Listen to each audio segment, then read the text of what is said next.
Le BMPT Terminator est un garde du corps pour chars de combat taillé pour neutraliser les menaces et faire baisser les têtes. Le BMPT est le seul véhicule de sa catégorie. Cela le place soit sous le feu des projecteurs, soit sous le feu des critiques. La place, les fonctions et le futur de ce véhicule restent des questions ouvertes. Bien qu'il soit peu mis en avant dans le conflit entre la Russie et l'Ukraine, il est bien présent sur ce théâtre des opérations.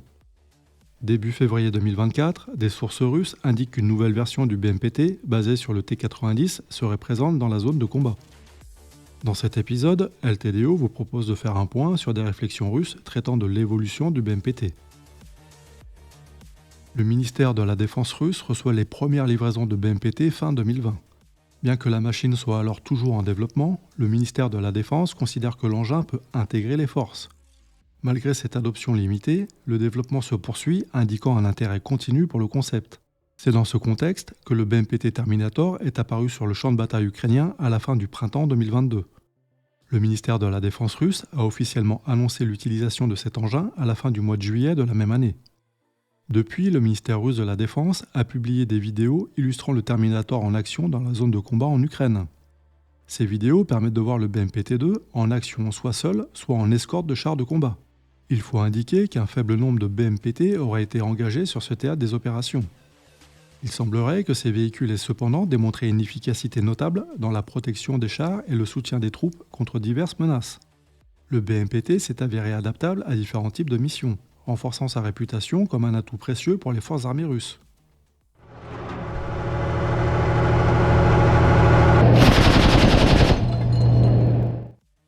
Ce constat ne va pas de soi. La présence de véhicules de combat de soutien de chars dans les troupes russes fait l'objet de débats depuis longtemps. Il faut dire que la question du soutien aux chars se pose car le char, en devenant un tueur de chars, a perdu l'essentiel de sa capacité à engager d'autres types de cibles. Il n'a pas la capacité de tir adéquate pour faire face aux menaces dans son proche environnement.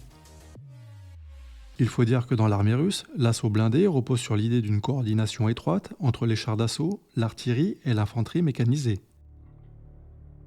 Cependant, cette coordination étroite s'est avérée difficile à réaliser. Les véhicules de l'infanterie mécanisée sont généralement trop lents pour suivre le rythme des chars et trop vulnérables pour survivre sur le champ de bataille. Aussi, les Russes ont identifié un fossé tactique entre le char et l'infanterie mécanisée qui ne remplit plus son rôle d'appui-feu.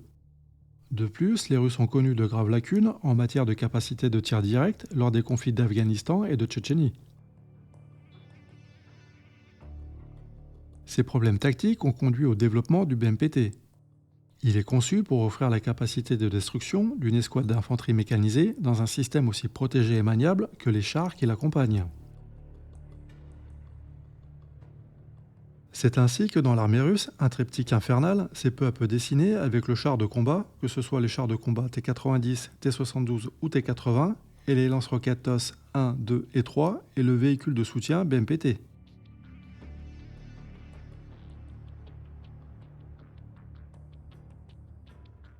La conception du BMPT a fait l'objet d'un long travail. De nombreuses configurations ont été testées. Pour certains, le BMPT s'intègre parfaitement dans la structure militaire actuelle et il donne d'excellents résultats. Quand pour d'autres, le concept du BMPT n'est pas abouti et son armement principal reste perfectible.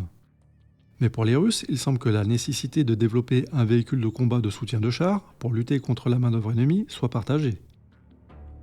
En effet, sur le champ de bataille, les troupes ennemies équipées d'armes anti-chars sont très nombreuses. Dans le même temps, l'armement principal du char est avant tout destiné à lutter contre les chars. Donc il est difficile pour lui de traiter les petites cibles qui peuvent facilement se camoufler. L'infanterie accompagnant le char pourrait réussir à détruire cette main-d'œuvre, mais elle serait alors à découvert et elle ne pourrait pas suivre le rythme des chars.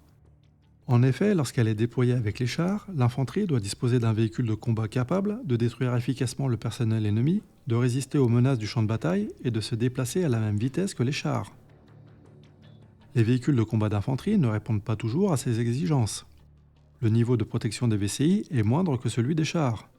Ainsi, les Russes ont constaté un nombre important de pertes de VCI lorsque ces derniers manœuvrent avec des chars. De plus, certains véhicules de ce type ne permettent pas une mise en œuvre optimum de l'armement.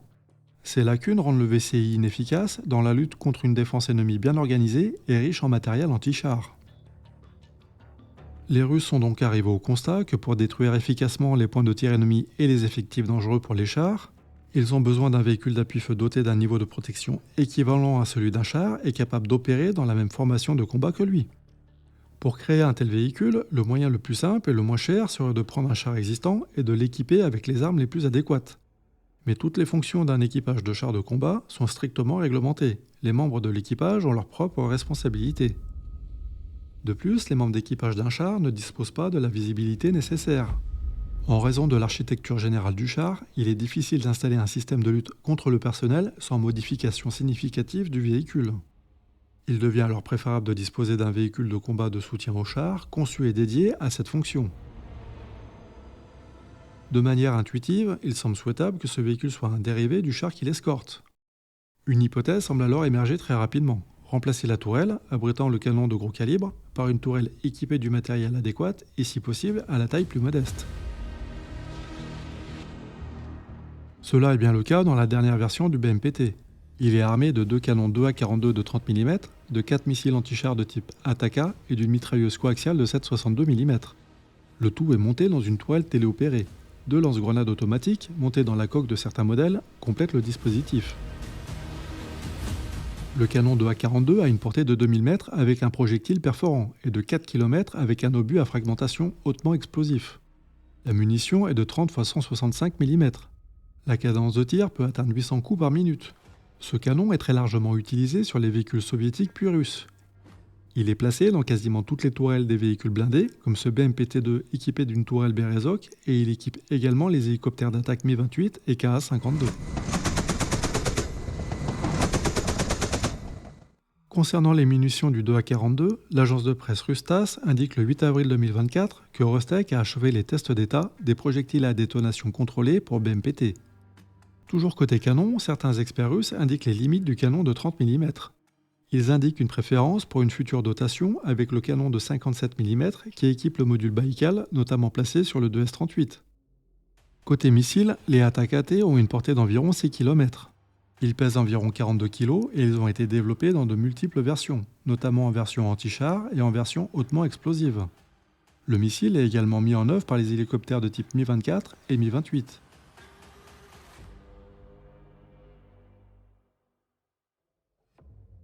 La protection du châssis du BMPT est identique à celle du T-72 dont il est issu.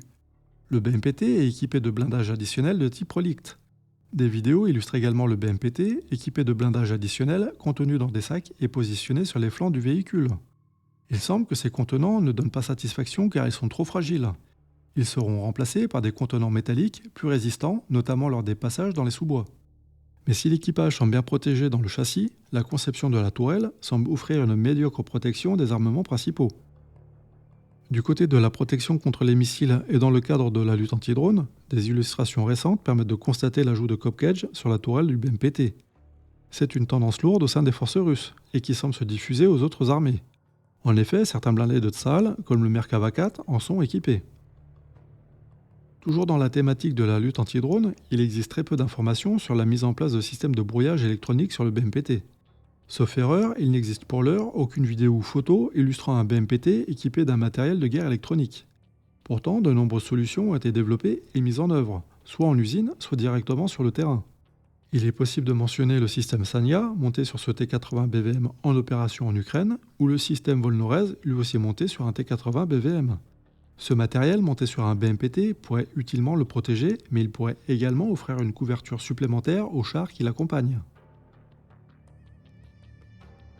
Concernant l'évolution du concept BMPT au sens strict du terme, et suite à la rumeur d'un BMPT dérivé du T-90, il semble légitime de se poser la question de son adaptation au T-80. En effet, le 10 septembre 2023, le directeur d'Oral Vagon Zavod annonce sur la chaîne russe TV Zvezda que l'armée russe lui a demandé de se préparer à reprendre la production du char T-80. Mais un an après cette annonce, aucune information grand public n'a filtré sur ce sujet et encore moins sur une version BMPT du T-80. Les VCI russes actuels n'offrent pas les caractéristiques nécessaires pour remplir les missions d'escorte telles qu'imaginées avec le BMPT. Les blindages des BMP n'offrent pas la protection nécessaire.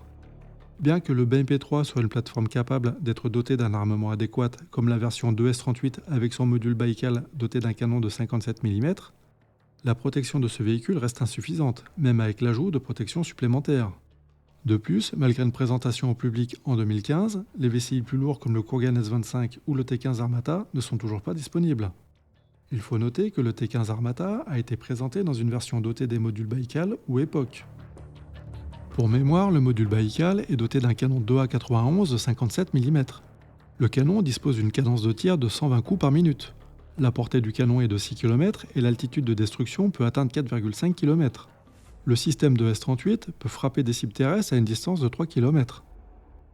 Quant au module Epoch, il est également équipé d'un canon automatique de 57 mm, mais cette fois le canon est un LSO-57 capable de tirer des munitions programmables. La tourelle est également équipée de lanceurs anti-char Cornet et d'un nouveau système de missiles Bulat. Ce dernier met en œuvre des missiles guidés de petite taille conçus pour détruire les véhicules légèrement blindés et les points de tir ennemis. Dernier point, les capacités d'observation du BMPT ne semblent pas pleinement profiter des progrès techniques, et notamment ceux réalisés sur les drones. De même, le BMPT ne semble pas profiter d'un système de protection active dit de couverture anti-rayonnement.